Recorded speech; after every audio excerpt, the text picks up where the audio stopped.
It's a high school football Thanksgiving tradition, the big matchup between crosstown rivals Deering and Portland High. But it could be coming to an end. Why? A decline in participation has school officials contemplating whether they should just combine the two teams.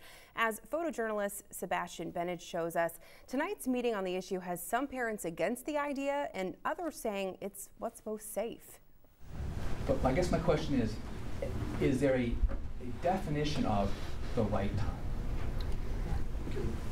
Until they can determine whether or not it really makes sense to combine teams, then they need to figure out how to make it work and look at all the aspects, which includes the middle school level, which is where the numbers are really dropping. But I think that there's just some gaps that we're missing, and I think that the middle school program itself is we're just missing that gap, you know? We at Portland really believe that combining would be the last resort. We really feel that if you can build that middle school football back up, both schools can have a competitive team.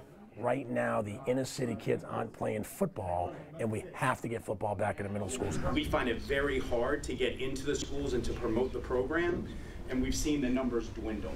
They need somebody who can come in and really be a leader to this organization, to the conversation, to make it not be about just tradition and not just about safety and about what's right for the kids. But what we saw as combined parents on the sideline at Deering games was just short of embarrassing. And not because the kids didn't play well and didn't play with heart, because every time we went out, it was a little bit of a cringe. Who's coming off on a stretcher?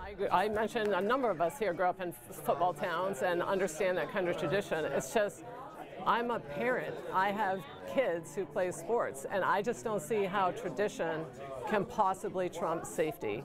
At the end of the day, there's always a tradition. It's just going to be a different tradition than it was 30 years ago.